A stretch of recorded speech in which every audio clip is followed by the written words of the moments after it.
Okay, Council, we will start again, and we're going to make a few slight changes with your approval to the agenda. Because we've got visitors here, we're going to take the Matariki project and the Clarence Street Theatre Trust report before the playground, because the playground is a staff-led item. So we have now guest Joe Citizen, and you're going to, do you want to introduce Nick? Yes, thanks. Yes, thank you. We've got Joe Citizen from Wintec here today, and we've also had apologies from Tame Pakaya, who has been a major part of this project and a key advisor. So he's given his apologies. He's unable to attend today's meeting. So the report that we have today is the Matariki Interactive Waka project, which is being presented at stage 2 of the public art process. And this is the part where we're seeking approval for the artwork concept.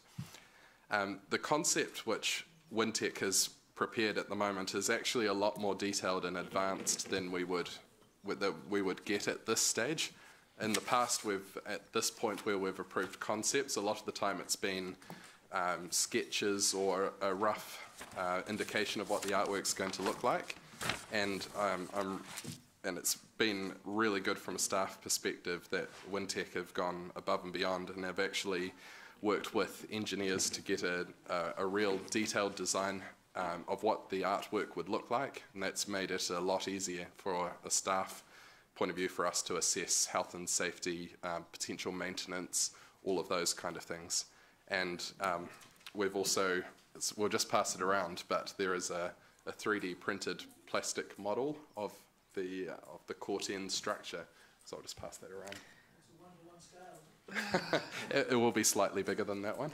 Slightly? Yeah. Slightly. It's quite immense when you see. Yes. Yeah.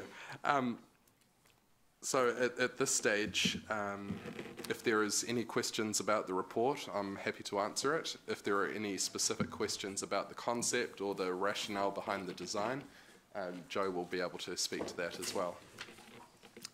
Joe, would you like to, you've been a passionate leader of this process from the beginning, and... Can I make a confession on this? Sorry. That'll cost you, Andrew. That'll cost you.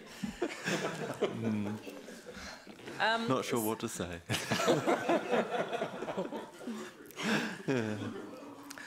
So Joe, I went to that event at Wintec with their full-scale drawings and the video of it and how the lights work, and it was amazing.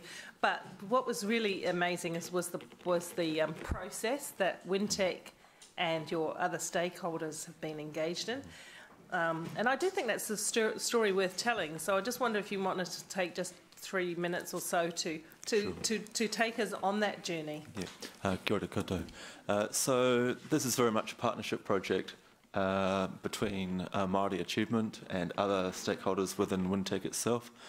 So primarily media arts, trades, engineering, School of IT, well, CBITE, with another researcher, and also early childhood education.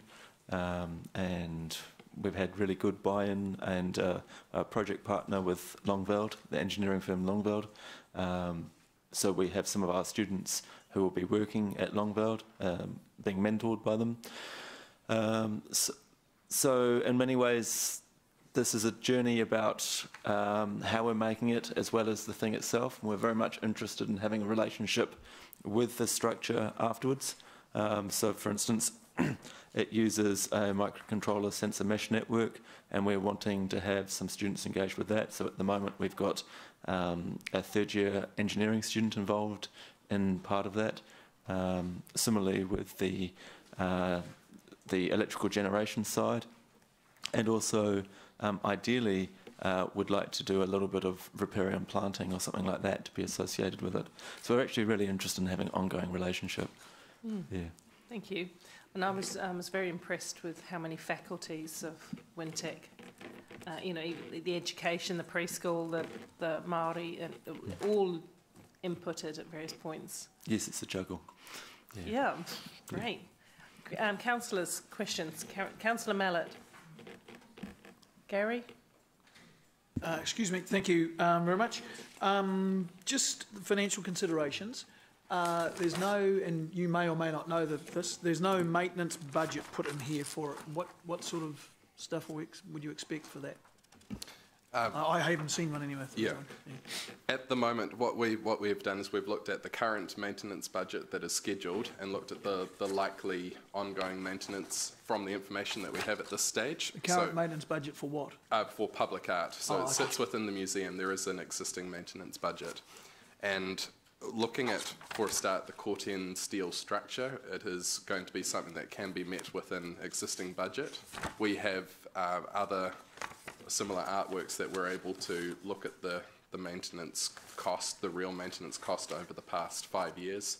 And for the Mesh Sculpture Trust, their artwork at Lake Domain, that is a similar scale, similar materials. And at the moment, that is, I would say, is our cheapest in terms of maintenance, because it is an artwork that, unlike other metal like stainless steel, it's not required to be polished up every year or so. It's already has a weathered look. At this stage, what we have identified in the report is that the electronic components, while not being a costly expense that would require an increase to the public art maintenance budget, it is still something that is an area where we've already identified that with Wintec that there might need to be a longer defects liability period just for that initial point if it is approved and if there is an installation. We want to make sure that there is, I guess, an agreement there with Wintec to work together over that point, so it's not just a handover and the council picks up the maintenance of the electronic components from day one. Is the expectation that this is, by the sounds of it, you're using it to almost work experience for some of these kids, is that right? So is the expectation that that would continue on? Oh, yes. Yeah, we'd like to have a continued relationship, in that regard. Yeah. So that your students coming through could Well, particularly in the case with the sensor technology and also with the IT side, because they're both areas where technology continues to evolve. And the idea is that it's possible to update the software over the cloud, so you could still continue to engage with it. Similarly, in terms of the lighting design, we don't have any facility to update the lighting design, but in terms of a maintenance perspective, we're looking at DMX, so any theatre technician should be able to engage with that style of lighting. And then in terms of the actual the actual computing and things, that's the next unit of computing. It's quite a cheap, self-contained unit. Yeah. Okay, thank you. Just one final thing I'll add is that is an assessment at this stage. There is also the final stage of approval in the public art process, which is one that is to be approved by the General Manager Community. And if it is approved today, and if there was any indication of any kind of change in what the maintenance cost might be, that is something that it can be brought back to this committee if need be. Okay. So, yeah, otherwise it would be, at the moment, it's to be met with an existing budget. Thank you. Any further questions? I've indicated that I'm prepared to move the staff recommendation. If there is are you seconding, Councillor Casson? Thank you. Are there any other questions? No? We'll go into debate. And as the mover, I'll just start off anyway. And I just have to say that the project is amazingly exciting, and it's totally in line with what we're trying to achieve with the river plan in terms of engaging the public at the riverside. And the drawings and even the scale project, I'm sorry, that scale project does it no justice whatsoever, because the scale and the way that the lights and the electrical components, the interactiveness of that, where you can go past and it will see that you've gone past and create colours, and how sound may also be used to create colours on a well, it'll be as high as this, nearly, it's quite high, isn't it? So if you can imagine that, Councillor, something as high as this ceiling here in a beautiful shiny metal with all of those amazing interactive lights, it's going to look quite different from the model that you've just passed around. But also I want to say the reason I'm so supportive of this going on is because it's exactly these kind of partnerships that we need at the city level to achieve common goals around public art. We can't do it on our own. We haven't got the money to do it on our own. We don't have the expertise. And if we can educate people in the process and get them to buy into public art, to me it's even more exciting. And look, I very much hope that, and I understand that you want it installed if that can be done in a practical sense in the right spot down by the river plan for Matariki next year and have some sort of launch, isn't it? Yes, that's correct. Yeah, and I think that's very, very exciting. It dovetails in nicely to the purpose of the museum as well in terms of cultural events such as Matariki. So I think it's all a win-win, to be quite honest, and I just want to commend you heartily because I know that you wouldn't say this of yourself, and I know there are other people on your team, but you have been instrumental in driving this project and seeking all the partnerships that you named before, and you're to be commended for that because there again, this probably wouldn't have happened without your involvement. Thank you, but it is a partnership project. I know it is a partnership, but I'm also aware that, you know, there needs leadership, and you're here today, and I'm commending you and the team for your leadership in this. And had really good conversation with Mark Flowers at Wintec, who sees this as a prototype for projects to come, other community improvements to come, not just public art, but other ways of working collaboratively with the City Council. That's very, very exciting to me, so that's why I'm very happy to move this today. Thank you. Councillor Casson.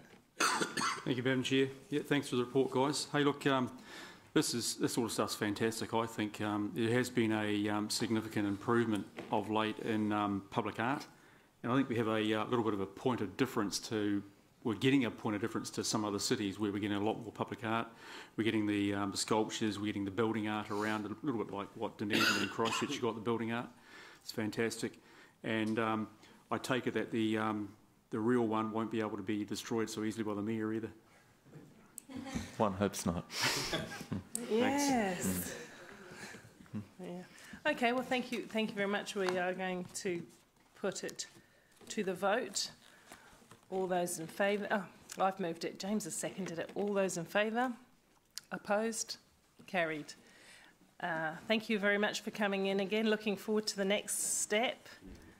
And you know what? I've just got back from Melbourne, as I'd said before. I had a wee break before the LTP. And I think Hamilton should hold its head up for some of the artworks that we have in public spaces, including NEC, the Boone Street Festival.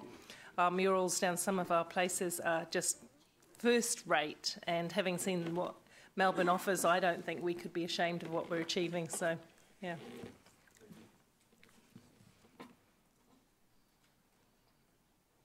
Thank you very much. Melbourne's got 4.4 million people as well, so, you know, we do pull above our weight in some ways. Who have we lost? No.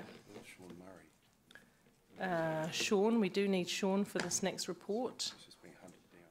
Is he right there? Leanne's doing that now. Yeah.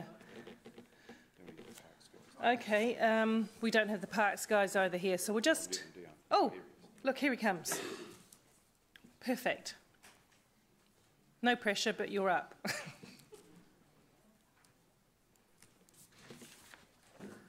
So, councillors, you'll find the report on page 41.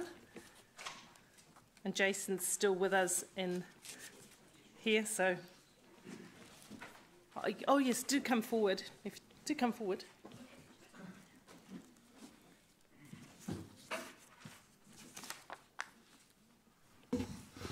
Sorry about that, Chair. Caught me by surprise. Look, if I just make a couple of introductory remarks to the report. Initially, the report was all about the regular annual report from the Clarence Street Trust, and the topic, however, has moved on to its future. Sorry, I just catch my breath. The primary issue really for the theatre is how it shores up its structural stability, and particularly in the back area of the theatre, and the need for funding. In terms of the activity of Clarence Street, they've fulfilled all their obligations to council and have filled a particularly important role following the closure of Founders Theatre. And without Clarence Street Theatre being in the position it's been in, it would have been a very, very difficult life for the city in terms of the performing arts theatre. So we've been very fortunate that it's been in place from that point of view. So I think with that sort of introductory remark, I think it's a matter of just opening up for any questions that you may have, particularly with regards to the latest proposition that's come through from the Trust, where they are seeking $150,000 in support in order to keep the back of house area safe for its users. Thank you. And to note that Mayor King has moved a motion, and are we going to be could we put up the motion that I think it's worth putting up so you can see what you're being asked to consider. Just get a yes, I'll get that, and a seconder for that to make it a motion for consideration. Just getting it up. I'm happy to second it to get it up first discussion. Leanne? Brilliant, thank you. Okay, so we're going to take questions, but if you can see that recommendation, you can see the one in the staff recommendation too. But as Sean has acknowledged, things have moved on in discussion over the last few days. So this is a position which, Sean, I think I'm right in saying you're comfortable with. Yes, I am. Right. So I'll take some questions at this stage. Mayor King. Do you want me just to explain the background here? Yes, please. So basically, the theatre have come to us. They've asked for. Originally, we put up $150,000, up to $150,000 for earthquake rating. The only earthquake rating that needs doing to the building to bring it up to 34%, which is a minimum required, is in the area where they're talking about doing the work, because that drags the whole building down. So once they get that up to 34%, the whole building, the rest of the building will all be 34% or better. And they've asked, they want to get started on the work, and they want to know that the money's there when they finish the work and get code of compliance. So council signed it off at 34%, and the engineers, they want to know that the money will be there to pick up. So if it's less than 150,000, they'll only pick up what's required. If it's more than 150,000, they'll find the difference. And in the original offer of the 150,000, it was 150,000 or 20%, whichever was the lesser, for them to pick up the 150,000 at 20%, it would be over $1 million spend, and that's not realistic. While the Trust, the last year that we ran this building, it ran at a deficit of $413,000, not million. That's what it cost the council, and these guys are doing it at no cost to the council. They're running it responsibly. We gave a grant to start with of about $75,000 just to get things moving, and they've got a bank balance of a similar amount now, which is a very healthy way to run a business. They've got a buffer there should things get tight or they need to spend, and it also shows that they're not burning the money up that they've got there. They're rolling it over, which is how a healthy business should run. So I think we should be really pleased with the way these guys are running it, and it's a matter of them getting this up to a level where the Trust is comfortable with children being under that roof. At the moment it's below 35 and 34, and they'd just like to bring it up to 34. So that's what the motion's based around, those discussions. Thank you, Mayor King. Discussed this with the General Manager as well, just so that he has an understanding of it. And maybe I'll just hand back to the General Manager first, just so that you can, if there's any comment you want to make, Sean, on that. Or confirm you're not lying, man. Look, no, other than to confirm what Mayor Andrew has said, The work needs to be done in order for the theatre to proceed. In my view, the city needs the theatre to be operating, especially while we go through a few years of transition before a new theatre, if the Waikato Regional Theatre is to go forward. So, yeah, I think it makes a lot of sense. I think it's a difficult one for us in that we have, we went through a major review of our theatres. We needed to rationalise and optimise the council's involvement and engagement in the theatres. We exited two, as you know, Clarence Street and the Meteor, but we exited it in full knowledge that the trusts that were going to be taking them over would be challenged by the condition of the asset. So we have to acknowledge that. This isn't new money, this is the money that was originally set aside for the earthquake work, although they have gone outside their 12 months that we gave them to do it. Look, it was originally planned within the time frame prescribed, but we don't have it budgeted anymore, so it would have to appear on our risk and opportunities register. Okay, thank you. And look, just to acknowledge, Mayor King has taken that time to explain the recommendation, which I think is appropriate. We're now in question time, and we will get to debate. So if you can frame your questions, that would be great. Thanks. Councillor Mallett. Thank you, and thank you for the achievement you've made with this project. Well done. Just a technical question, I think. I read that the deed of gift didn't permit you to encumber the thing with mortgages or things like that, and also talked about not sub-tenanting, I think. And I know this. I hope this will just be a technical issue, I assume. It says that you have actually got tenants: Hamilton Operatic Society, Drudgery Lane Dance. Oh, that's how it's spelled here. I think that's meant to be Drury Lane. Yeah. And the Cantado Choir. Just lift the concern off my shoulders that you aren't in breach of the deed of gift. No, we're not in breach. No. Oh, okay. So those are leases that you don't have when you have a lease. Well, I guess they're not really proper leases in the fact that they're paying virtually nothing. Okay. So to be there, so it's not a formalised lease as such. They're not permanent.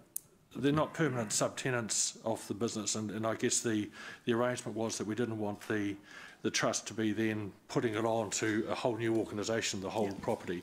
The people that are like tenants there are effectively clients of the trust. Okay, so they're almost customers of yours. Yeah, they are customers. Okay, thank you. Councillor Henry. Thank you, Madam Chair. Look, I've got a question from the report from Clarence Street Theatre Trust there with the key equipment parts missing, and it just made me think about when Founders Theatre closed, and it probably is a question for Sean, there must be some equipment that could be used by Clarence Street, by the theatre, that isn't used anymore. It might not be really old yet or whatever. I'm not sure. I'm just. There was just my thoughts. Sure. Sort of.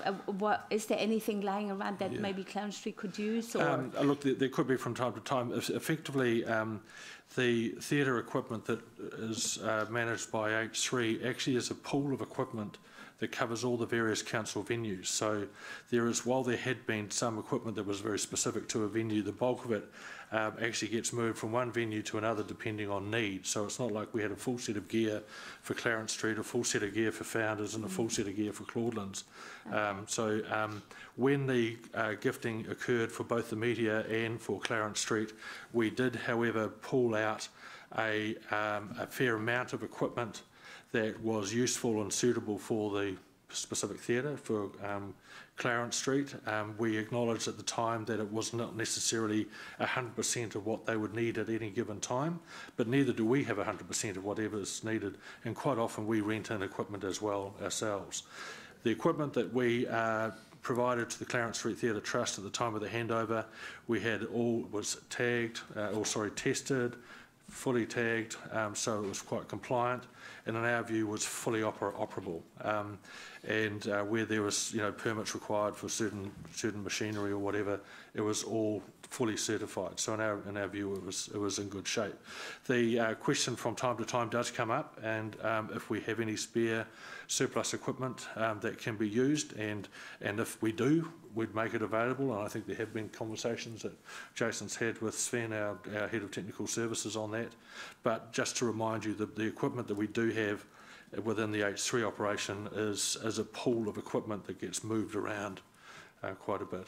So Founders equipment, there wasn't a lot of base stuff there, as such. So Clarence Street can still get to that pool if needed? Well, it can if it's available, and we do hire it out because we look to recover costs from it. Okay, thank you. Councillor Mallett. Sorry, just a second point, and again, it's a little point. It's on page 43 of our agenda, J, and it talks about patronage numbers. It appears, and unless I'm getting my year ends wrong, that achieved year to date, this patronage was 6,240, which seems to be quite a significant drop from previously. Is that just a typo, or has there been Must be. Yeah, that's not correct. I'm not sure. Where is it? It's in here. I'd have to refer to the original report. It's just in there. It might be just a transcription error.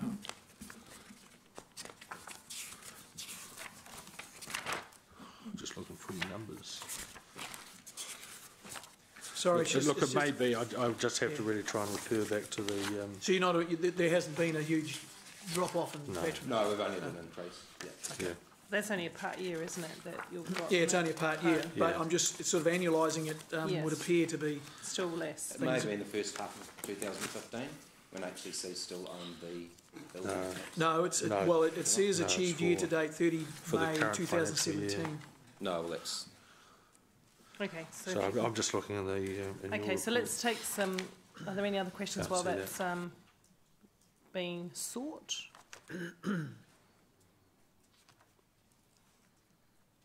No. On that one, if I may, I just can't see it. Anyone have any further questions on anything else? We can come back to that.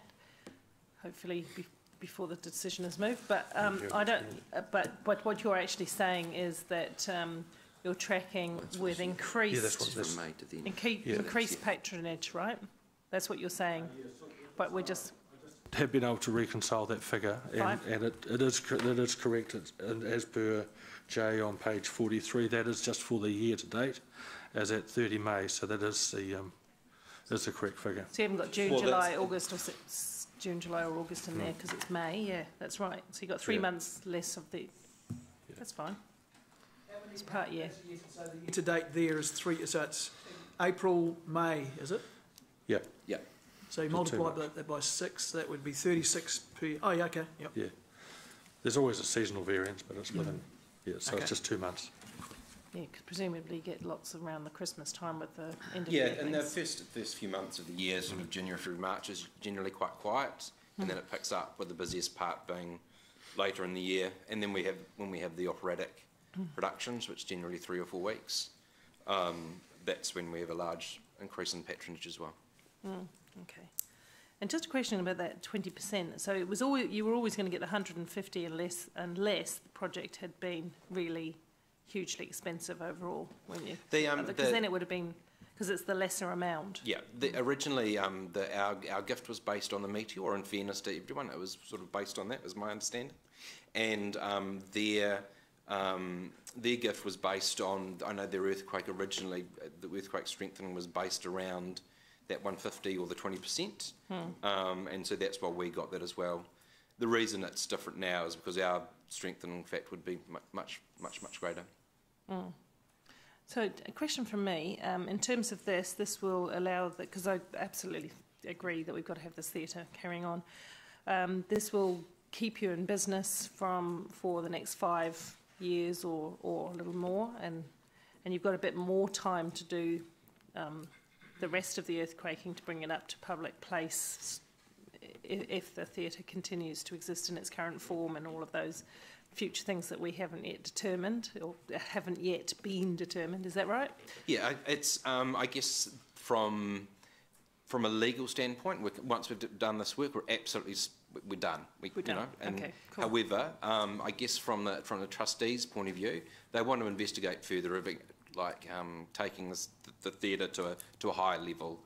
Not only, I guess, for future proofing, but also, I guess, for peace of mind for the public as well as themselves. But that's something that once we have this back of house area completed, then we can look at in more detail how we can tackle that. And we've already had discussions with BCD, the engineers, of various options, and that's what we'll work through once we've completed this stage. Okay, thank you. All right, no more questions, so we'll go to the debate, and Mayor King, as the mover, gets to speak first. Good, thanks. If you're good. Yeah, Any other, as a seconder, I'll just say that I'm quite happy to support this recommendation because I think it was the amount that was always promised to the theatre to carry forward. It's just been a matter of timing and, as you say, a few hurdles to cross to get there. So I think it's appropriate that you get the amount that council promised to you to do it, and it's our people, our city people, that we're keeping safe in the back of the theatre. You do an awesome job with the picking up what you've had to pick up because of the closing of Founders, and I know you're heavily used by the community sector, so I really appreciate that, allowing the fact that those users like Operatic and Drury Lane can use it is amazing, because otherwise they'd have nowhere to go, so it's that important. That's all I need to say. Thank you. Councillor Gallagher. Yes, I think commend the Mayor for his work in terms of working through on this one, and shows that this Mayor is very supportive of the creative arts in this city. I also will be supporting this, obviously, and primarily want to pay tribute to Clarence Street, particularly in terms of how you've organised your governance. So you've got the balance of creativity, but you've got, as per this diagram, which is a really good summary, you've got the heavy hitters in terms of your financial management and your governance. I think that's important.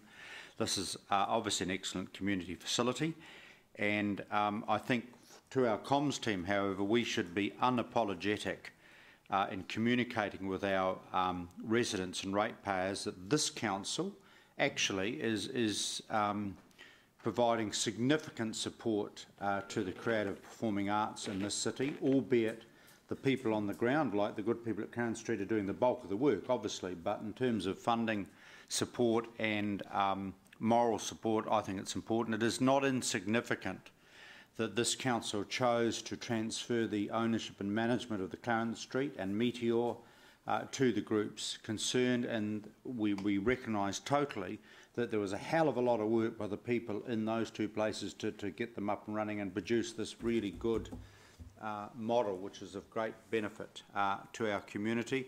As I've said, on the wider scale, I want the similar acknowledgement or focus around the support we give to the University Performing Arts Centre.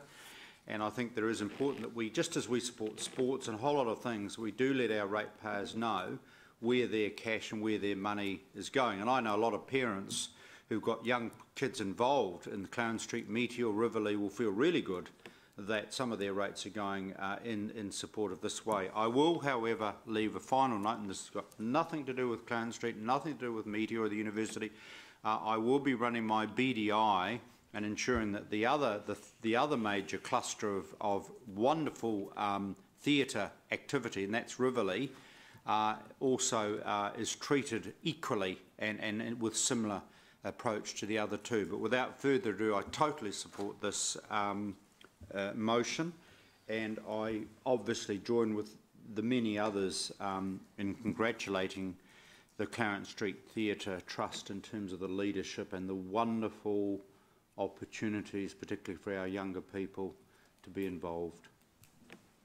Thank you. Councillor Mallett. Thank you, and I also want to congratulate Jason and thank you very much, Sandra, for the work you've done. This is a good model because it more closely approximates the private sector model where you are subject to the laws of cause and effect and you respond to your customers, you respond to the market, not perfectly because there's elements of our hands are still in there, but I thank you for the work you've done, and this model has worked at the Meteor and appears to be working with you guys too, so thank you for that. There are significant savings to the ratepayer, and I don't see any significant loss of level of service to the ratepayer or the citizens through this model, and all power to you. Thank you very much for your efforts. Very happy to support it. Councillor O'Leary. Yeah, thank you, Madam Chair. Look, pretty much everything is being said, but I just wanted to say that congratulations to what you've achieved, and you've done a fantastic job. It's really nice to hear acknowledgement around the table now, because I do remember back when we started talking about gifting the Meteor, how it was, the sky was going to fall, but then as we worked through the process and elected members understood that actually, we need to give the community a chance to do it better. There are some things that we do really well and other things that we need to acknowledge and admit that we don't. And I think that the report on your patrons' attendance, I would say at a hazard a guess, even the numbers and the income you're receiving from the bar is probably a lot better than what it was when it was under our management. And, it's just become, the strength of your board, your trust here, Sir Richard O'Brien right at the top there, and then all of those pretty amazing people underneath. Is something that needs to be celebrated and you need to be congratulated on. Very much look forward to Mary Poppins. I know it's not in Clarence Street, it is in Claudelands, but it is what the Operatic Society is doing. But yeah, look, congratulations, and I hope that the work doesn't uncover any unsightly asbestos or anything like that. These things always, surprise us, but I'm sure you'll handle the project really well, so very happy to support this. Thank you. I don't see any other comments, so Mayor King, your right of reply? No? Okay, so we're going to put it to the vote. We'll do it. I haven't used it all day, but we should do the voting button.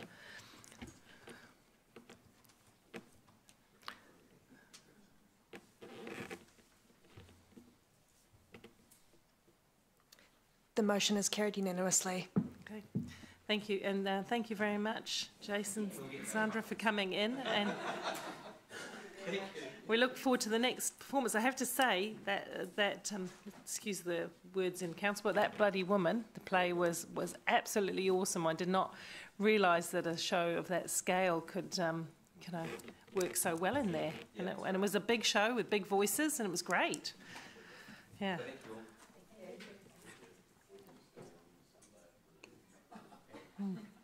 Okay, so thank you, councillors. We're on our lucky last, which is the playgrounds, and then we'll take a lunch break, and then we'll be on our way to the pools.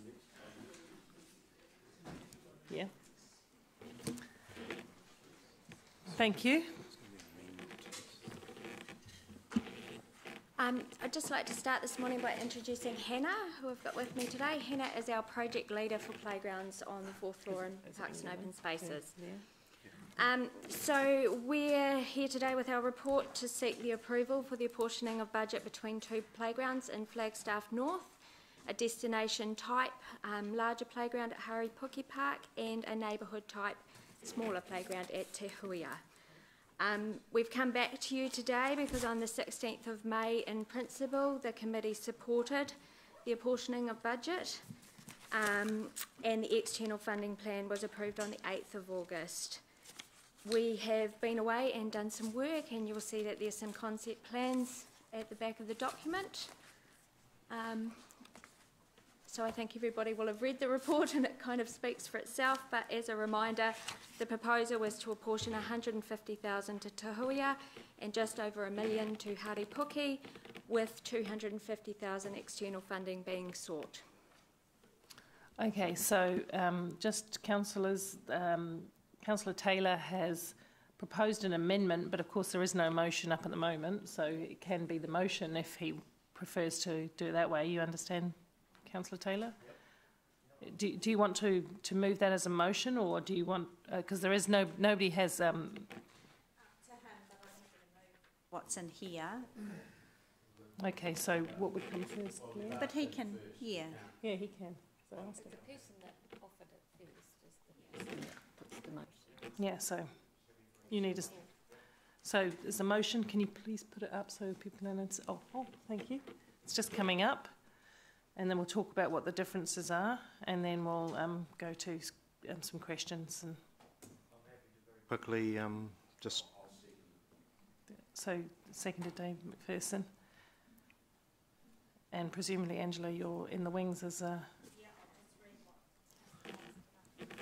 Once, Madam Chair, once councillors have read it, I can just very quickly... Sure. Just give us 30 seconds to take that in. Okay, so in the same way that Mayor King spoke to us, just to describe what you're trying to achieve here, because this is not debate, and then we can put questions around it. Absolutely. So this may not be the finished product, but it certainly, I think, the aim is to stimulate discussion. It reflects my view that I don't support the destination playground concept. I don't support spending up to $1 million on a single playground, and I would prefer us looking at a number of neighbourhood playgrounds, and this motion would give us the opportunity not just to look at Tahuia Reserve and Haripuki Park, but also possibly other areas in the northeast that are looking for smaller playgrounds as well.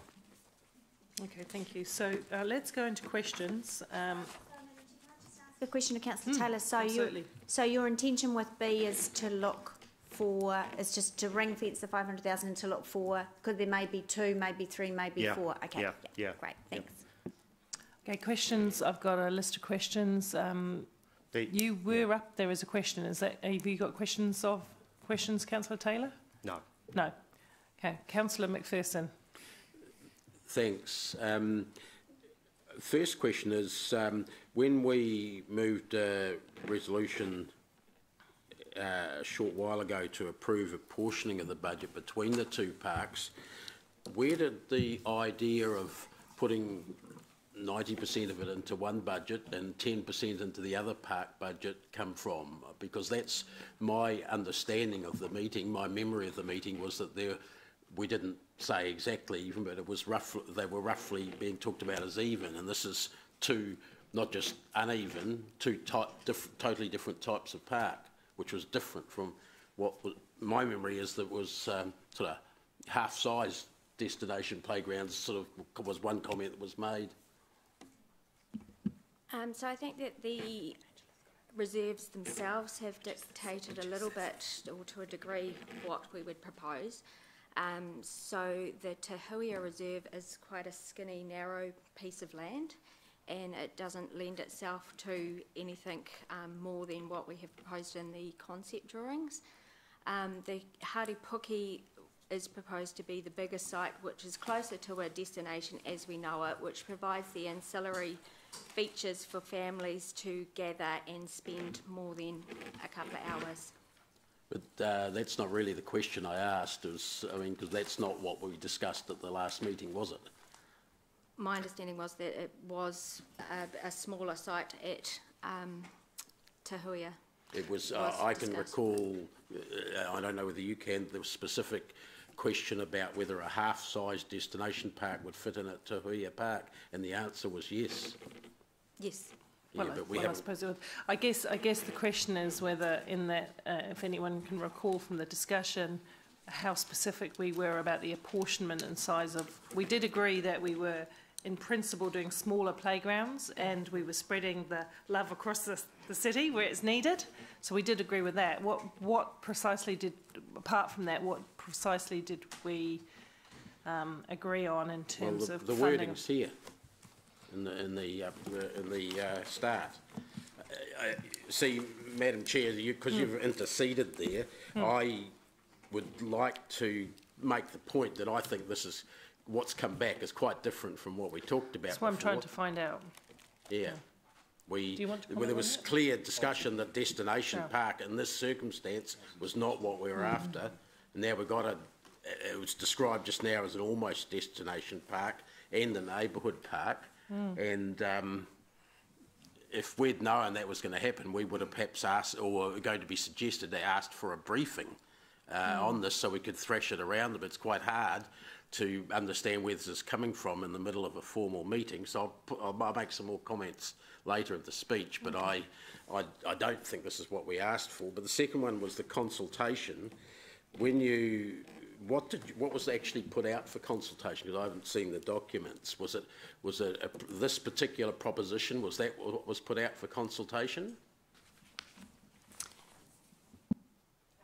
Yes. Oh. Yes, we asked whether, and it was shaped by discussions with the community, whether there was support for a neighbourhood playground at Te Hauia and a destination playground at Hauipoki. So it wasn't an open consultation then where people were asked without any proposal what sort of parks they would like and which parts of the northeast?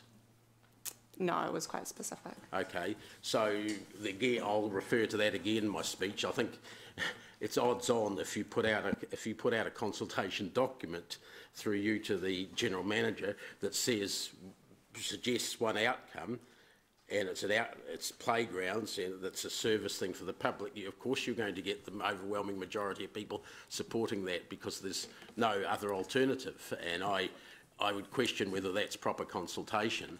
If I'm sounding annoyed about this proposal, that's probably because of the answers we've had confirming what I suspect there. The next thing, the question is there a map around that we could look at now of the northeast that shows where existing playgrounds are and where these two are, so we can get a picture of where in the whole northeast area they are? Because I think that's something I'm trying to discover from you, the context within which these parks are proposed to be provided, the geographical context. So I guess the original context was provided by the Playgrounds of the Future plan and all the work that went into that document. What year was that? That was roughly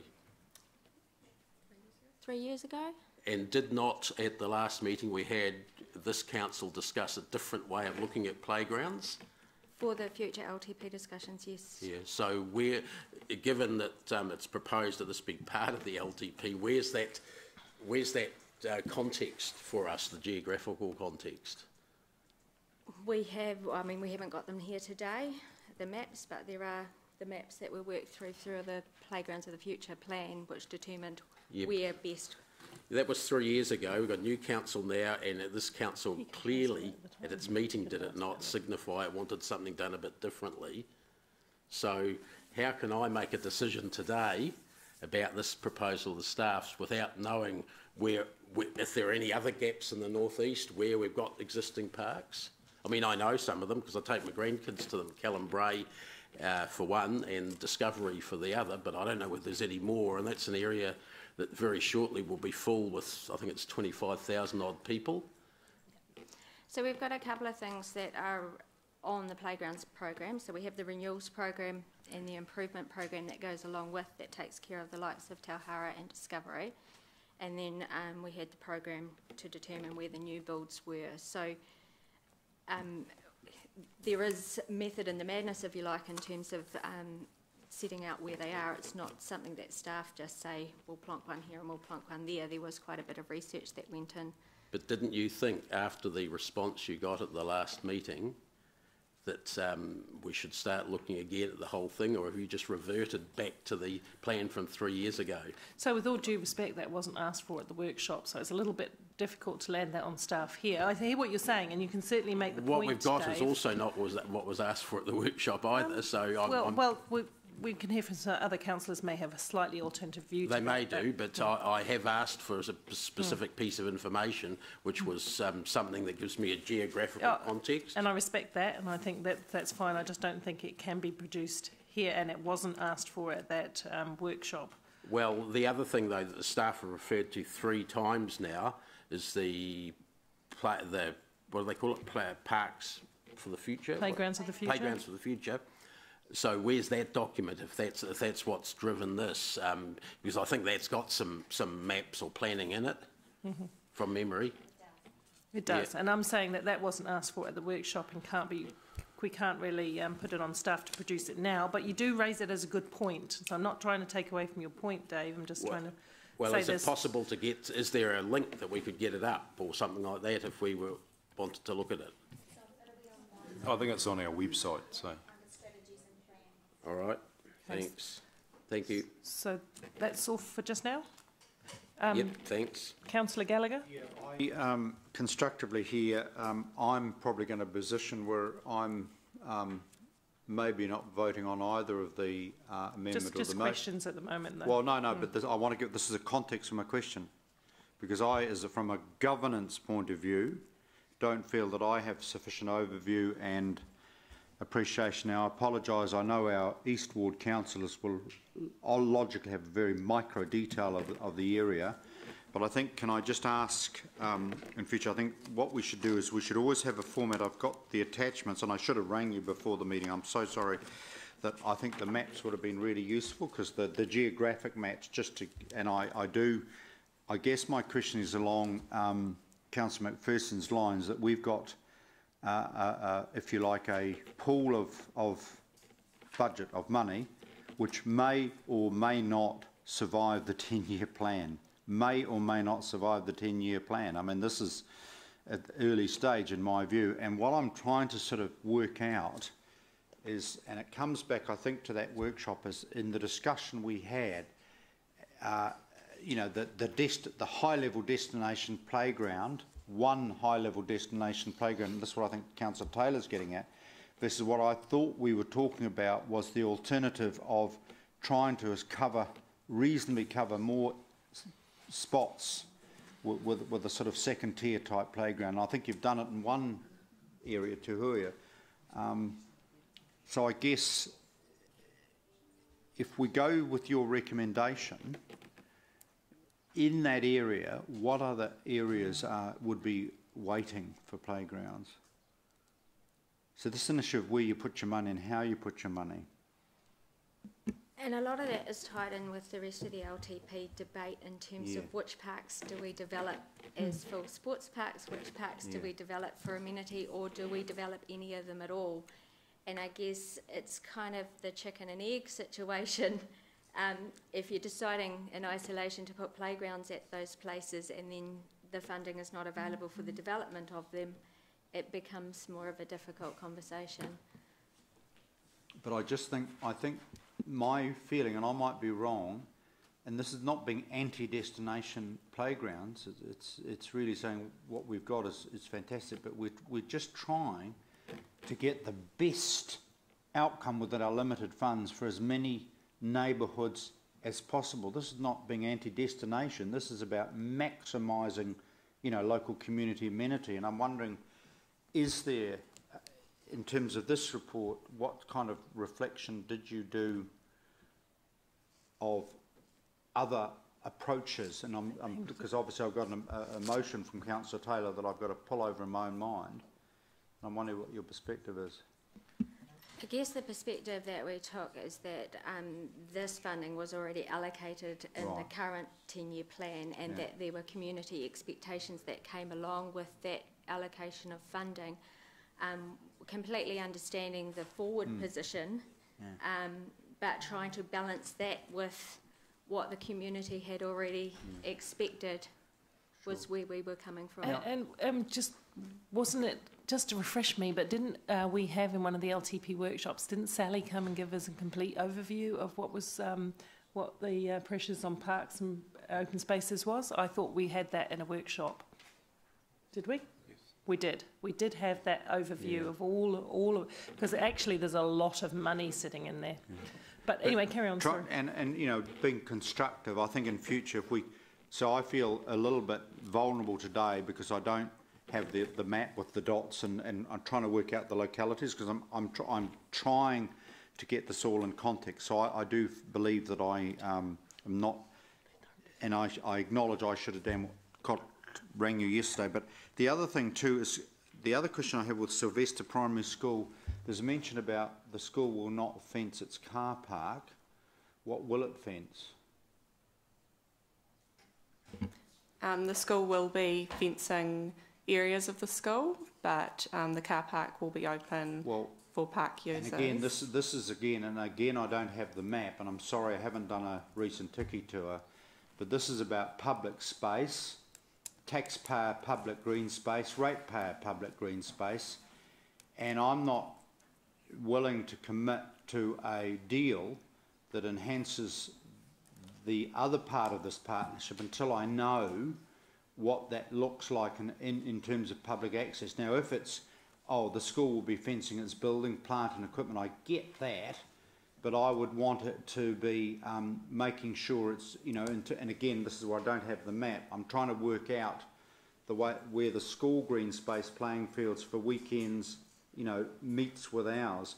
And do we have an idea if they're going to, what parts of their campus they will fence off? I believe the area where the classrooms are will be fenced, and there will be access through the field area to the park. Are you sure of that? I'm not 100% sure. No, and this is, again, I'm trying to be constructive because this is a critical, with respect, this is a new council, we're moving forward, we've got a new paradigm now. This is a crucial piece of information because I'm not prepared to do a deal with a school until we have got them signing on the line the deal. So it's not about they will indicate they won't fence their car park. There will be a solid legal agreement. There will be a solid legal agreement. And I will want to send this one back until I actually get a better picture of what, how the school... So can we leave that to debate? No, this is, I'm just making this point because obviously the question asks, have you contemplated some form of formal memorandum of understanding which is, you know, legally robust with the school, or at the moment is just they're giving us an indication that they're not going to close a car park, and with respect we're not sure what exactly they're going to fence of their campus? Their fencing is still being decided, like the final design of their landscaping and fencing is still being worked through, and we have discussed with the board whether a formal agreement around the car park is required. And I want to get a playground off the blocks, trust me I do, but I'm not prepared now to pursue this funding allocation until such time as we have a better idea of that linkage and context. I think that's understood, it can be made in debate. Councillor Henry. Well, coming back, I'm just following on from what Councillor Gallagher says. With Sylvester Primary School, so they're building their own playground for the 5 to 10-year-olds within their school grounds, which will not be accessible to the public. Is that how I understand it? Yes. Okay, right. That's a shame, because I mean we're paying for that school too as taxpayers. And why can't we work with the school? So that's for debate. Yeah, sorry, yeah. So we might have to... Can we have a chat to the school about this? We have been working very closely with the school. The way the school is being rolled out is through a private-public partnership. There's a whole lot of schools across the country being developed in this way, so it's been very difficult to have kind of shared facilities with them because of the way that the school is being developed. Okay. Okay, so Siggy's still got questions. I've got one more question. Yep. The other one is about the destination playgrounds. I just wondered, can they be built in stages? Yes. Okay, so that there would be a possibility if it doesn't fit into a budget, or just a certain amount will fit into a budget this year, and so it can be built. It doesn't have to be all at one. And so that's absolutely the case, particularly with the external funding component. If we don't reach our target, we would have to make some changes to what is delivered. Okay, thank you. Thank you, Councillor Henry. Councillor O'Leary. Thank you. Just a question to the GM. So this, or staff, this report is here because it's responding to the motion from the 16th of May.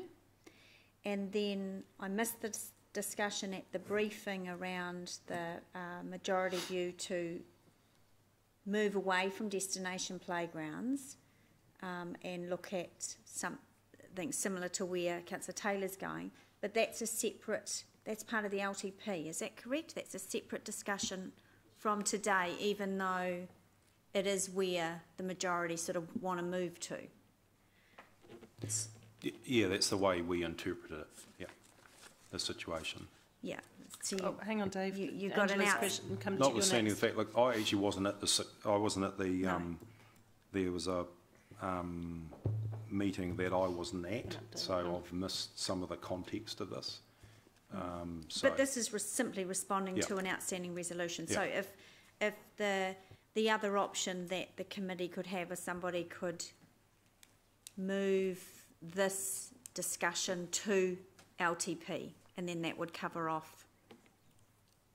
So this money's in this year's budget? Yeah, no, I understand that. Yeah, the 900. But somebody could do that. Somebody could move it.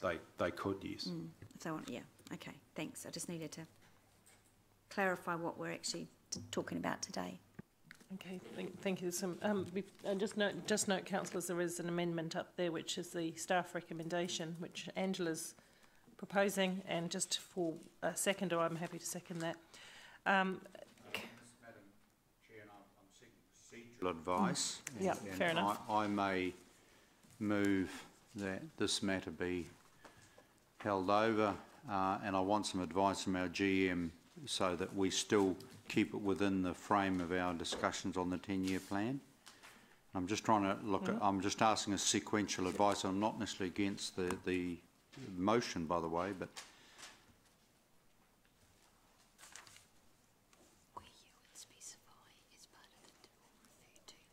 so I think it's probably the response to that, Leanne, is something we might all need to know in terms of process. I could move as a procedural motion that this item, the item business being discussed, and help me as referred, and I think it would be a specific 10-year, specific meeting, and staff provide additional information as requested, because I think there's a range of additional information that has now emerged, which we'd like to clarify. Well, there's two ways you can do it, is go with Councillor Taylor's amendment, which you could add something into that effect about the relationship with the school and the deal there. Or you could, if you wanted to, is then it would defer actually do anything this year, defer it to the LTP, which is where, from the workshop a few weeks back, where we got the guidance that there was, majority general support for going away from destination playgrounds to more neighbourhood playgrounds, you could refer it to the LTP. It would just mean that the 906,000 then wouldn't be spent in the 17-18 year, and people that the team have consulted with around those two areas are going to have to wait a bit longer. So there's two ways you can go about this. So we just need to get clarity on process. Leanne's going to make a comment, because we haven't actually finished questions either. Yeah.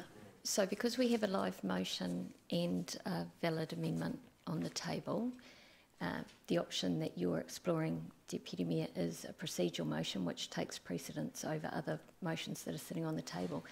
In addition to the options that the GM just explained, procedural motion allows you to refer the matter to any other forum and or date. So, for example, you could refer it to a briefing, which might still allow for consideration in this 10-year plan, or you could refer it to the 10-year plan process, or a briefing for a 10-year plan that pushes it into those discussions. Having said that, the motion as in front of us also, I think, would in effect provide for that briefing, except it's just specifying a quantum sum. Is that correct, Madam Governance? I'll leave Councillor Taylor to talk to his motion, but that my understanding is that it's committing funding, as was the request from staff. It's capping the amount of that funding and asking for some additional information in respect of how that funding might be spent across more than 2 playgrounds. I think hold that a minute, sure. If that's okay, Jeff. Can we just declare that's your intent, just so we are not talking at cross purposes? That is correct. That's what it's intending doing. Thank you, Martin. I don't need to proceed with my procedure because I think we can, in debate, we can cover off the motion and the amendment. Thank you all for that. Thank you for your forbearance on that. We'll go back to questions. Notwithstanding Councillor Taylor's amendment, is that there's always the His is the motion. Oh, the motion, sorry. It can still come back to a briefing, you know, even if that's passed as a motion, then there can be a briefing so that all the matters that elected members have raised can actually, you know, be discussed in that more semi-formal setting. So. Okay, thank you. I think that's understood. We'll go to questions. Dave? But a couple of things. I'd just like to say that's a good idea, no matter what the outcome is. I would suggest to the GM that we do that. Just following up Councillor Henry's 2 very good questions about the school playground itself, which you've said, and I'd sort of taken this out, inferred in here that it wasn't going to be open to the public, only to school kids during school time. Did we specifically ask the school to have that as part of our bigger playground or in some other way open to the public? Yes, so we did discuss with the school whether there was a partnership opportunity in terms like the Deanwell model. Like the what model? Deanwell model, yeah. where it's half and half on the boundary. They had told us that because of the funding model they were using, their designs were what they were and we couldn't change their footprint to the level to require that. And you accepted that response? Well, yes, we did. Okay, because did you not think of just up the road, the Rotatuna High School model for the recreation centre, where the design was done very late in the piece, in fact finished only a couple of weeks before the construction started, and it was a joint design between public partners and the school? The school was very adamant that when we met with them a couple of times that there wasn't any room for movement on that front.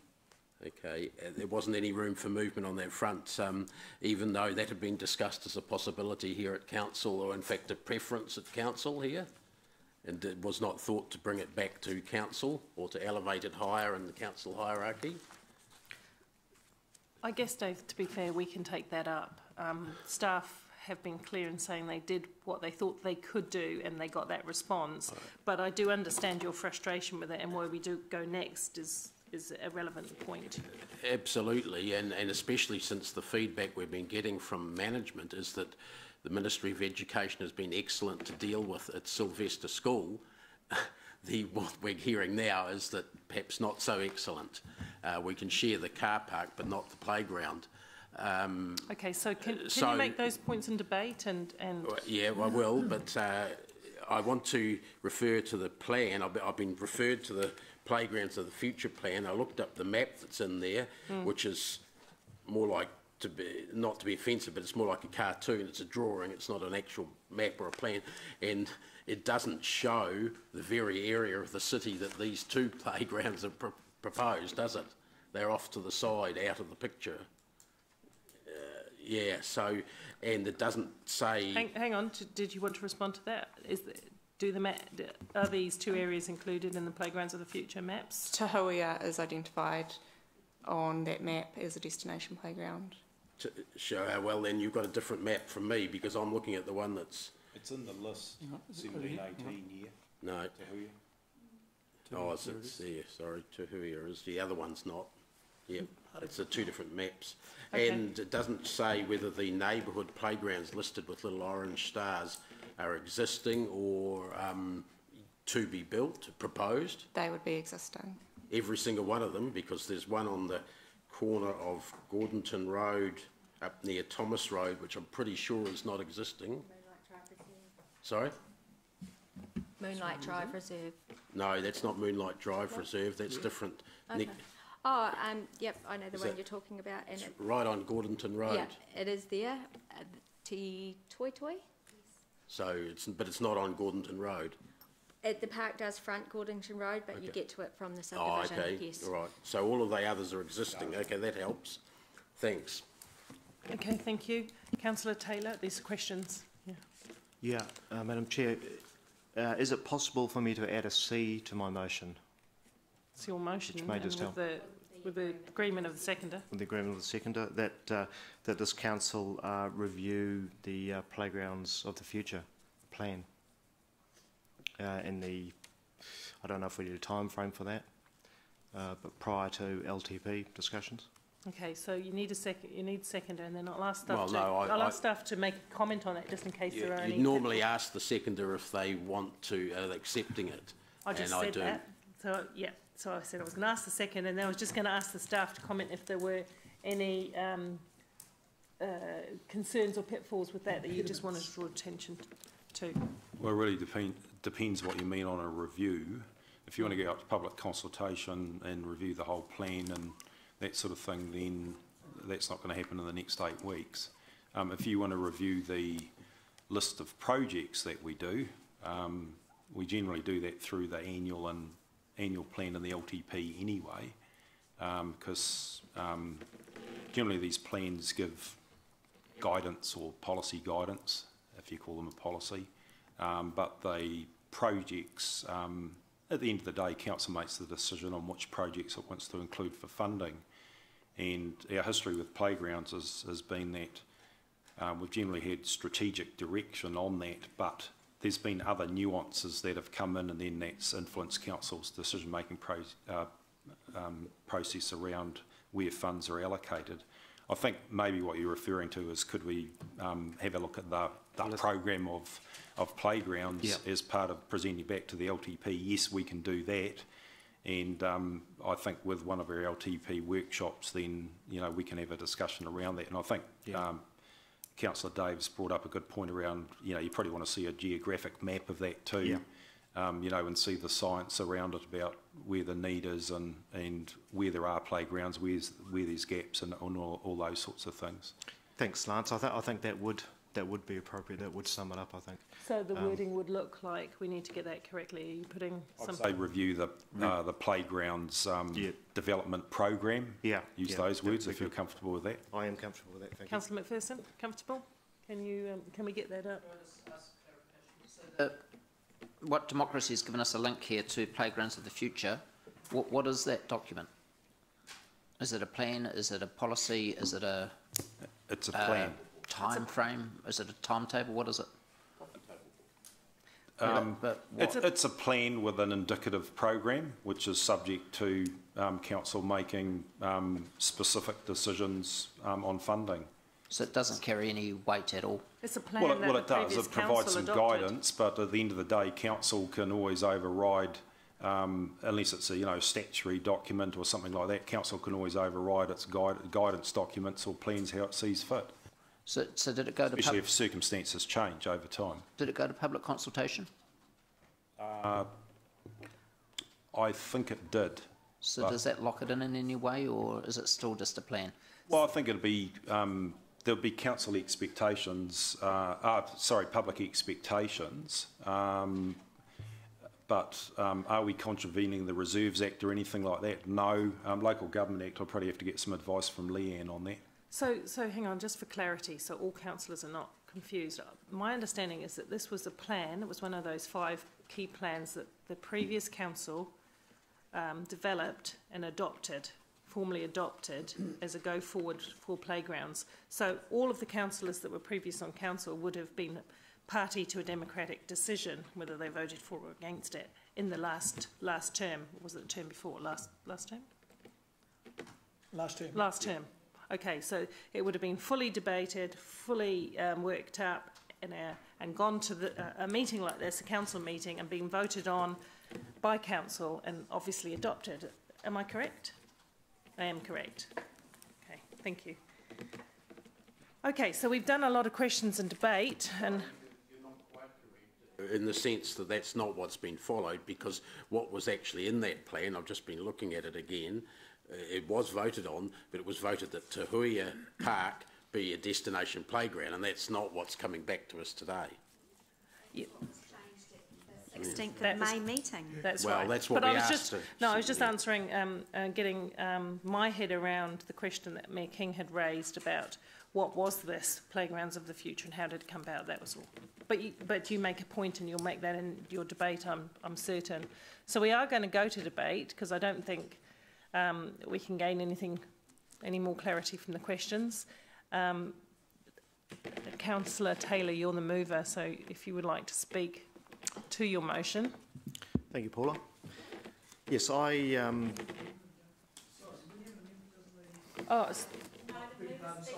Yes, that's right. Yes, I don't support the destination playground concept that the previous council adopted. I think basically I have a philosophical issue with it at a time when this council is facing a difficult financial future in the next few years. I just don't find it acceptable to be spending $1 million plus on one playground. I think that basically sends a signal of gold plating things. We're using someone else's money to do it, and to me it kind of verges on obscene a little bit.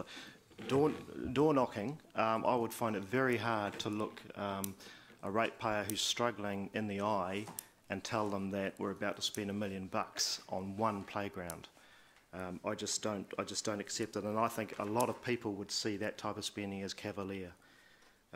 It is a discretionary activity, and I think we need to ask ourselves that are these the actions of a council that is being careful with its money and that is aware of the financial commitments that are looming for us? And I don't think it is the action. So it may have seemed appropriate in the previous term, but I think in the current environment we're in, I don't think the concept of large-scale, expensive destination playgrounds is acceptable at all. So I want to, and I think what we need to be doing is thinking laterally. Given our financial situation, we should be thinking about ways we can get things done in a more clever way to make the dollar go a bit further.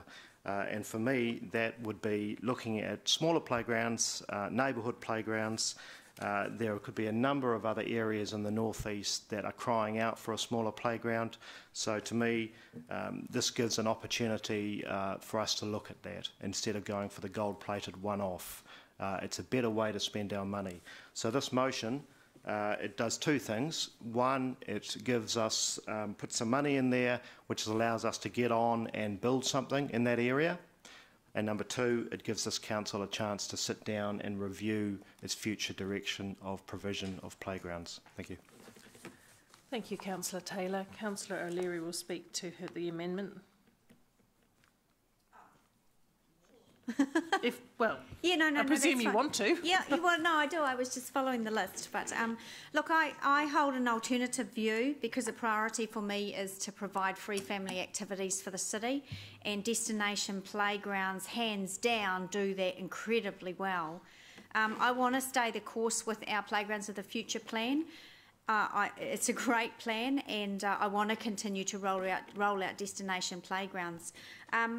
I think, look, the reality is for the people of our city, and that destination playgrounds at the lake, the gardens, Claudelands, Minogue Park are incredibly loved and incredibly well used by thousands and thousands of families every single weekend.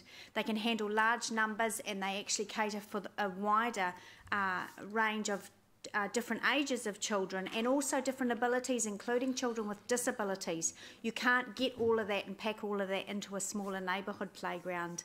I think the Steel Park playground is an example. I think that's a neighbourhood playground, and that can only cater for toddlers. The other, yes, destination playgrounds, I agree, they are expensive, but not that $1 million is not just on that play equipment. That $1 million caters for the parents with the amenities that they have asked us for years and years and years, probably hundreds of submissions to council, certainly way before me. Where are the toilets? Where is the car parking? Where is the shade for our children? So that we can spend the whole day with our families for free, doing a cost-effective activity and keeping our kids moving and keeping our kids healthy. So I can't remember the exact dollars, but certainly I know the playground down at the Gardens, I think the toilets were 150, 180,000, if not more than that. So this is not $1 million, certainly not a gold-plated activity for the city. I think Councillor Taylor said it's someone else's money. Yes, it is. It is someone else's money. It's the ratepayers' money. It's those parents that use those playgrounds that can't afford to take their kids to the movies.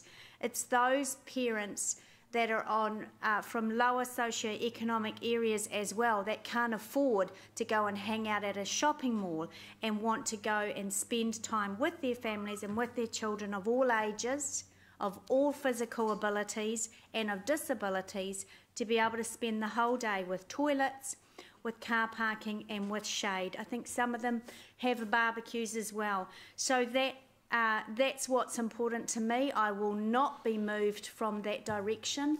I have seen the destination playgrounds work incredibly well. I think we should be selling it as an activity for outside the region to come and spend a day and travel around our destination playgrounds. And I will not and cannot support any reduction. I know that is where possibly the majority of elected members are going to go, but I'm going to stay the course here.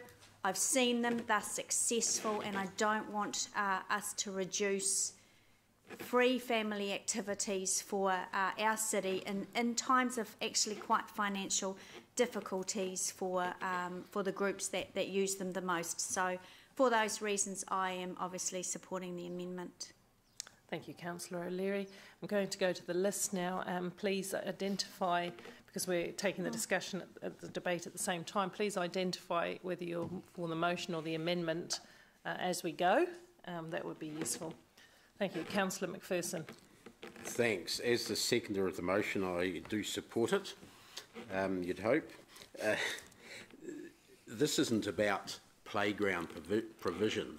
I don't think there's a single person in the room here that doesn't support extensive playground provision by the City Council in the City of Hamilton. It's a question about scale, placement, timing and appropriateness, I guess, and what your priorities are in that mix. I think that to go straight for the Big Bang theory, which is the destination playground first, and then maybe later on, if you've got some money left over, do some others, is the wrong way to look at this. I don't actually have any problem with destination playgrounds per se. I would like one on every street, and I'm sure the parents would, but that's never going to be affordable, and certainly isn't affordable even to have one in each suburb right now. So what's the alternative? Do we put one destination playground in an area and expect our families to drive their kids to it?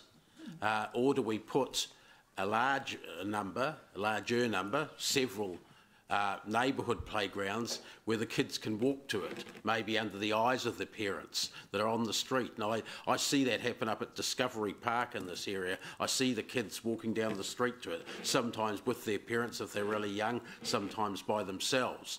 With the destination playground, they won't be able to do that. Those same kids that want to go to that will have to be driven to the destination playground, as happens elsewhere. And they're great when you get the kids there, but they're not easy to access compared with a neighbourhood playground. When we first brought in this policy, we actually started cutting out the low socio-economic families from being able to use that. We had Karaka Park, because it had been damaged by vandals, completely stripped of all the equipment, so there was no park in that particular highly settled area of Norton. Sure, it's a little bit further away, and they now have a destination playground. They didn't have any playground for several years because we had a policy only of doing destination playgrounds, and we didn't replace that equipment. We had a hell of a fight down the road at Varden Park when there was a little bit of damage there, not much, and it was cordoned off by council, quite rightly for safety reasons, and council staff, because of our destination playgrounds, were no longer going to replace the 3 little bits of neighbourhood park equipment that were in Varden Park. We managed to get that changed despite the destination playground, because the mothers with their kids in that area said it's not convenient for us during the day with little kids to drive somewhere when we've got to pick up other kids from school or wait for them to come home from school to actually drive off to a destination playground. What's wrong? We've got a nice park next door to us or down the road. What's wrong with having a swing and a slide on it? And that's, that's what we should be doing first. I have no problems, and then Siggy Henry touched on it quite well, of phasing it in. Do your start-off playground in every neighbourhood within the 500 metres of where you live. That used to be our standard. And later on, if you get money or you get an offer from an outside funder, add to it to make it a destination playground if you want. But let's at least provide the basics everywhere, and that's the difference. The disagreement I had with the destination playground policy, we were chucking all of our eggs into one basket, and when we should have been spreading it across the city. I look at the plan and the whole report I'm dissatisfied by. I think council clearly signalled, this council, what direction we want to take, and I expected a report to come back that would reflect that. Instead, as we've heard, the report that comes back reflects a policy decided over 3 years ago by a previous council that we'd already said was not the direction that we wanted the report to come back in. It's still our decision, I know. But I would have expected staff to have come back with a report to reflect that previous decision and be spreading the money around to provide more neighbourhood parks. And that's why I'm supporting Jeff's motion there, because it's going to see that we get more parks, and I hope more still, not just these 2, but more on top of that, into areas. Then let's look at whether we can get Lions or the Potters Trust or whoever to talk about adding to that park and upgrading it further down the track. But let's not cut out areas just because we want some gold-plated parks right from the start. Thank you, Councillor McPherson. Councillor Casson. Yep, straight off, I'm not voting for the motion. I'm for the amendment. There's, unfortunately, seems to be a clear demarcation happening here between east and west, and it's unfortunate that Philip, Rob and Mark are not here as well. Look, I think you underestimate the depth of feeling and interest in the northeast for this sort of these sort of playgrounds to be there. There are public expectations now. I've been to several meetings now with the northeast community. The comment was made that we're using somebody else's money. Well, yes, we are, some, but you forget that some of that money is also the residents of that area of town. We didn't have a problem, this council didn't have a problem putting 1.25 million into a river project that only some people will use. I drove yesterday down Dominion Road at 2 p.m. and that destination playground down there was chocker with people, absolutely bloody full. And that sort of area in the northeast hasn't got any playgrounds. You see all the ones dotted around the map at the moment. In that Te Hui Harry Puki area, there are absolutely no playgrounds. And there's a huge increase in population out that area with new housing, new development. And they've got absolutely no playgrounds at all. If we put a playground of that size out there, I have no worries at all that it will be used to full utilisation, a bit like Dominion Road. People won't mind driving a little bit down the road to use it. So, unfortunate, I think that the motion will get through, but yeah, I think you do underestimate the expectation and the want of the people out that area for playgrounds. So I find it very unfortunate, really. Thank you. Thank you, Councillor Casson. Councillor Gallagher. Second, I acknowledge it's unfortunate that 3 councillors can't be here, but if you felt if they would make a physical difference to an outcome, then obviously, the standing orders do allow a resolution to recommit a motion. I think, having said that, we do have another cut in this debate when we arrive at the 10-year plan process. It's ironic, perhaps we're putting a lot of passion into discussing something that's happening in year 3 of a budget allocation process. So I strongly suspect this is not the last cut of this debate, and I totally respect the finely balanced arguments. And I also want to pay strong tribute to the members of the Hamilton North East Community Trust and other groups who will be committing themselves to look at the end fundraising point. So I think there's 2 points, is what is the initial quantum of money that's allocated, but I, if you like, take a wide view at this stage, and I'm trying to maximise the use of ratepayer dollars to maximise recreational / playground type opportunities in the North East. And I think under C, when we review our Playgrounds of the Future plan, I'm hoping that will give me a more updated, better idea of the vision, because it's certainly what I don't want to see is, say, some reserve that is overgrown and can't be used adequately. So it's getting the bigger picture. It's not just playgrounds are but an important component of what are the recreational opportunities in the North East. It's not lost, without broadening this discussion too much, that north of the Allendale-based Puketi Bridge, there's very little river pathway opportunities, for example, for the eastern side. So I raise that purely because I want to get the sort of the bigger picture of the total degree of recreational green space playground opportunities that we're offering in the North East. And trust me, I want to get the best deal possible for the northeast of our city. I think the learnings of this, and I've already apologised that I should have come to you a couple of days ago, perhaps in seeking that extra information, and I apologise for staff for that. I also defend staff in the sense that, with respect, staff can only be guided by a resolution of the council, and we have to be careful that just because we have some discussion in committee room number 1, that actually has no status. It's a flavour at the moment, but council are bound by a resolution even if it was passed by the previous council. What we've got to do as the new council is to really update all of our thinking, and so that we've got some clear lines in the sand. I think what I do want to find out perhaps under C, or when this comes back, is I need to get a better idea for the Sylvester Park School, what exactly are their bottom lines, because I think we've had a good model with the Rototuna High Schools in terms of that partnership and cooperation.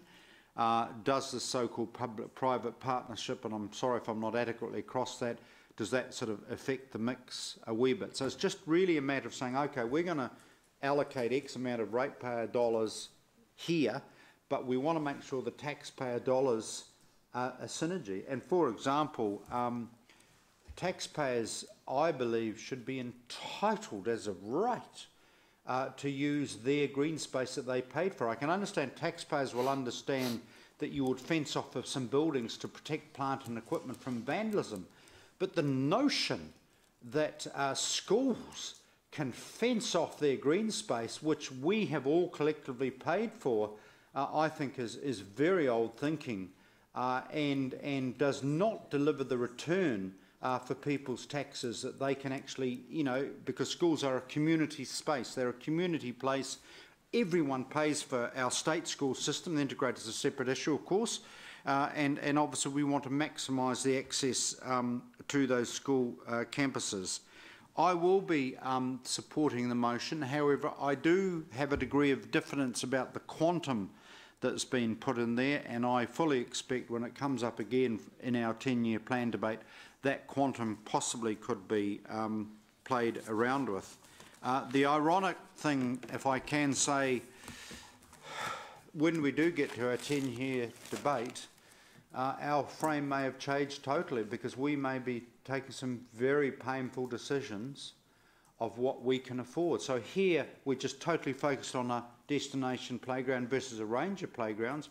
When we get to the 10-year plan, the debate and the discussion and the options and the choices in front of us may be a heck of a lot more limited. Finally, let's do everything we can to respect and engage with our external funders to try and add. So, you know, if you put X from rates into a playground, but there's an external philanthropic funding that adds Y, then obviously you do get a better outcome. Councillor Henry. Yes, thank you, Madam Chair.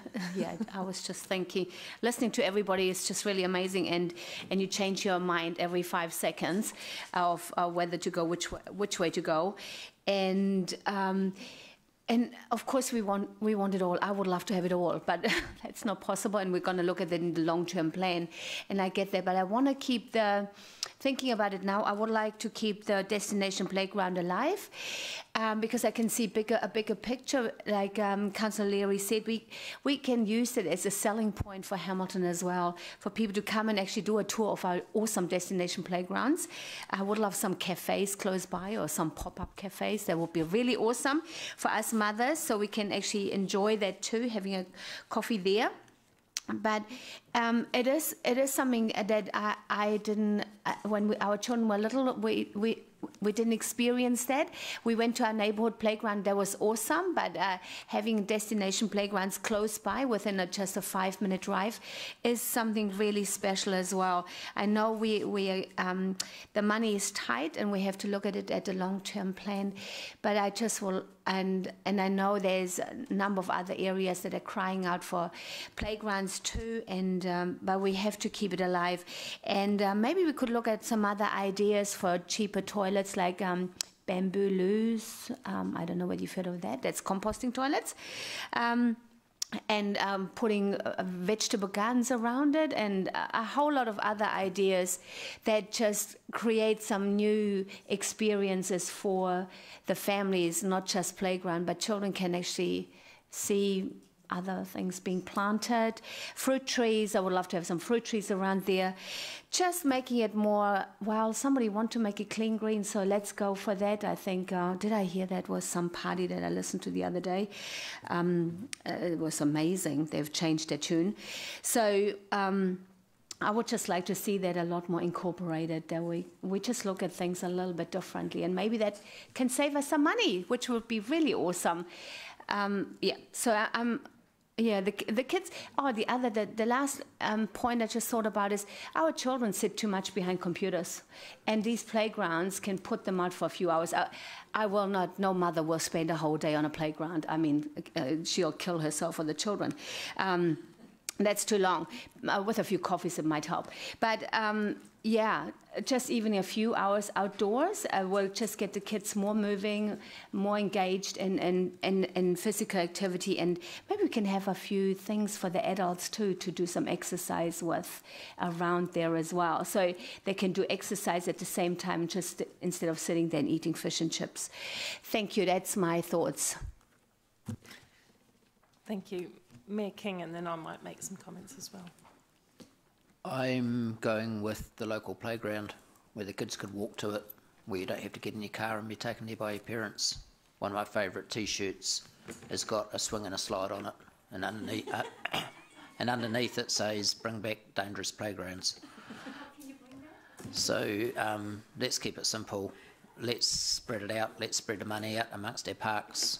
Last council was pulling out our local playgrounds, and I say let's put them back in. Let's put in the simple swing, slide, bit of rubber underneath so they don't hurt themselves when they fall off, and let's bring some fun back where the kids can go down with a ball to the local park with a friend with some simple equipment. Thank you. Thank you. I'm going to speak in favour of the amendment. Obviously, I've seconded that. And for the following reasons. I think it's really important that councils fulfil some of the expectations of their community on a range of issues that they've previously consulted on. And yes, of course, we can review how plans are implemented. We just shouldn't ignore them. And the Playgrounds of the Future is such a plan. It did go out widely. I wasn't even on council at that time, but I remember it going out widely and being consulted on by the community. And they shaped that plan and therefore they have expectations of it being given some attention. I agree with the comments around that area of Hamilton needing playgrounds as soon as possible because it's pretty devoid of any play equipment in Flagstaff as it presently exists.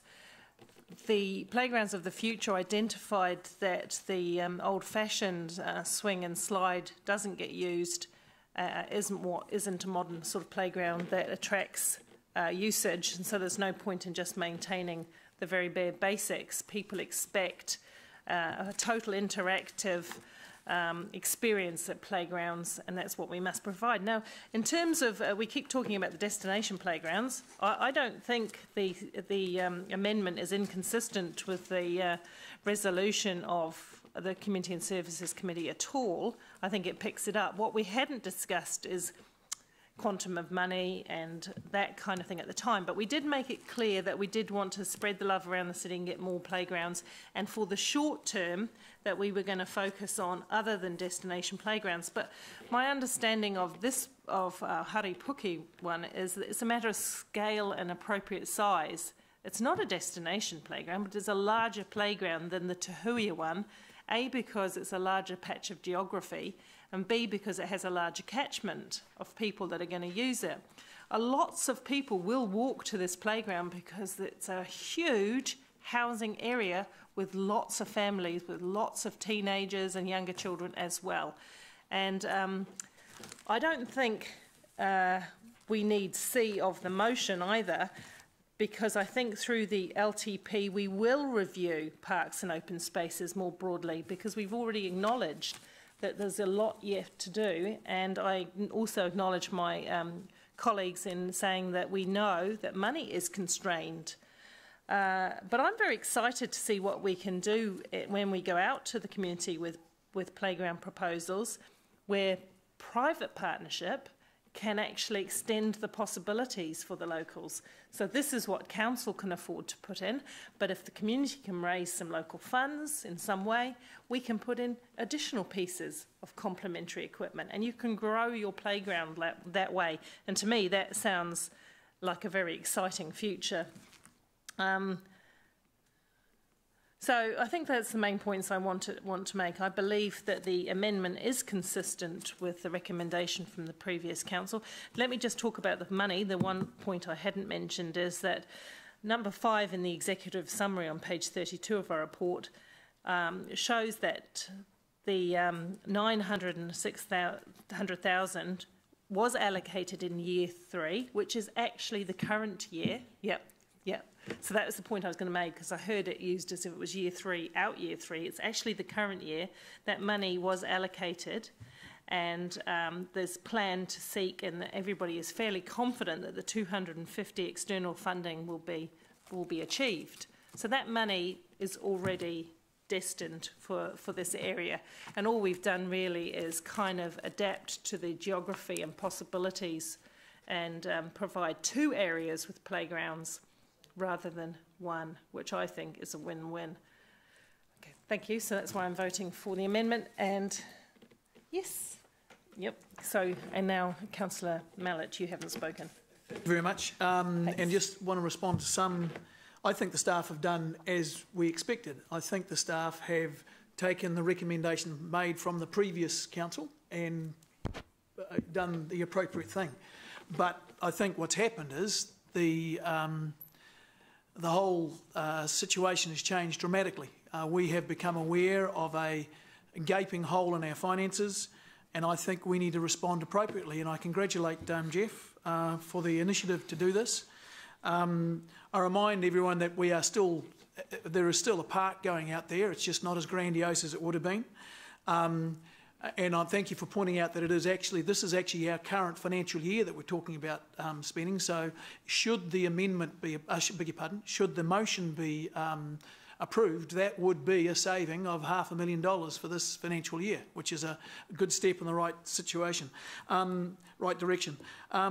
As I said, the financial position's changed. Also, you talk about priorities, and I've always been, pretty fastidious about this, that the first thing that people and families need is homes. And that is what we're talking about in the conundrum we've got with funding our growth. We do not have the funding at the moment to meet the challenges that growth is imposing upon us. Most of that growth, not all of it, but most of it is growth in homes. That has to be our primary concern. Yep, and then once you've got the homes built, then you put on the amenities. But the first thing is to get people off this, and I'm not everyone, I'm not trying to over-egg this thing. This isn't keeping people off streets and that sort of stuff. But we need to make it affordable for families to get into homes, and our job is to put the infrastructure in. That is a cost that we must meet so that people can get into homes and we can get something that's close to an affordable home. So I think the priorities are we need to fund our growth first. Then we look at the amenity issues, which is, this is your playgrounds and your libraries, etc. And I'm quite heartened by the fact that with all our other challenges, should the motion be approved, we would be starting off with a $500,000 surplus, so to speak, in that one particular area. So thank you. Thank you. So everyone's spoken. You don't want to speak to this, Councillor Turman? No? Okay, then I go to the right of reply. That's for Councillor Taylor. Thank you, Paula. Councillor O'Leary talked about free family activities in the city. Well, it's not free. That's my message to you. This is not free. It's $1 million for one playground, which ratepayers are having to come up with. And Councillor Mallett made the point that it's in the current year, so there's $500,000 savings. And I would invite councillors to think about that, because in an hour's time you'll be walking around Waterworld wondering where we're going to find the millions of dollars to sort that out. So think very carefully about that, and think very carefully about, in this particular time, spending that much money on one playground. How it looks as well. I don't think it's a good look at all. I'm not proud of that. I think we should be making the money go further, and we should be looking at every effort to do that. Councillor Casson talked about the lack of playgrounds in the northeast. Fair enough, good point. But I'm not talking about not having any playgrounds in the northeast. I'm not talking about one playground. I'm talking about maybe having 4 or 5 in the northeast, which are in walking distance, more accessible to people. More playgrounds, not less. I'm not talking about denying families access to playgrounds. I'm actually talking about making them more accessible. But I'm talking about doing it in a more appropriate and sensible way at a time when we should be looking out for our dollars. Thank you. Thank you. We'll go to the vote, which is the substantive motion. Sorry, you're right. It's the amendment. And should that be lost, we'll go to Councillor Taylor's motion. So you're for the amendment, right?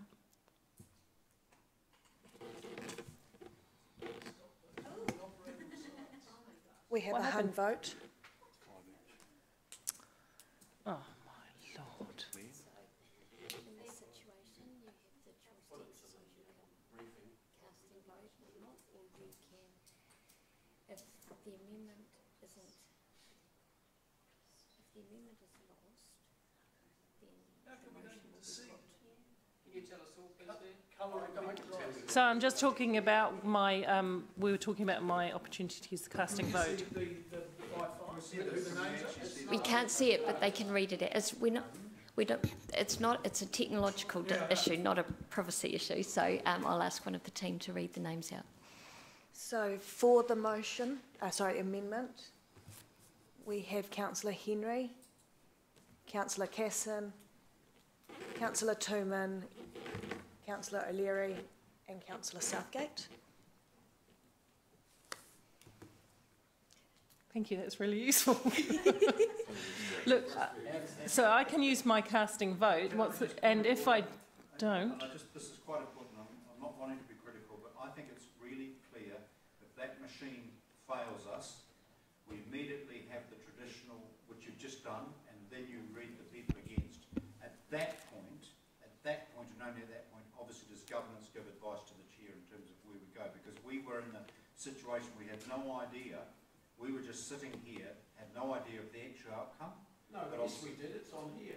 It's on your screen. So, yeah, and you've, so the, yes, thank you, Councillor McPherson, that's completely right. So the outcome of the vote comes up on your screen. So it doesn't come up on that screen? Because that's where I look. It's not, yes, it's not resolved at this completely. There's a further stage at this point because it's a hung vote. If the vote had been definitive, the names would have come up and that's what you're expecting to see, Deputy Mayor. In this instance, because it's a hung vote and there's potentially a further step, the names don't appear yet. But councillors are entitled to ask, which has happened, and in that case my team has indicated who has voted for and who has voted against. I just want to hear my name. Right. For transparency and as an automatic point of progress, I think that's a glitch, personally.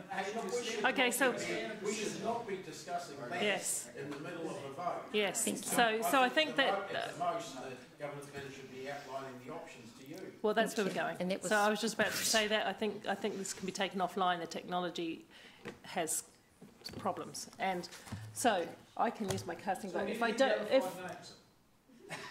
have you not heard the against?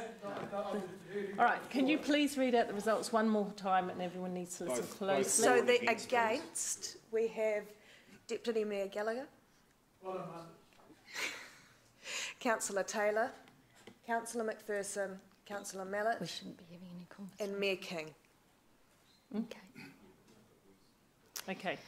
So, Leanne, if I cast my vote, which I can do, what if I choose not to? What are the other options? If you choose not to, at this point the amendment is effectively lost, so the substantive motion comes forward for voting. Okay, I'm going to cast my vote in favour of the amendment, and in so doing I believe I'm representing the views of some people who aren't present today. There's no such thing in standing orders. No, but that's where I'm... I don't think that's remarkable even in the minute. I think it's quite wrong to say that. I'm casting my vote in favour of the amendment. I'm using my casting vote in favour of the amendment. So the amendment is one. So the amendment now becomes a substantive motion and we'll vote again. Can we try the electronic again? Just... I'll look at the screen this time. Come on. Right. Yeah.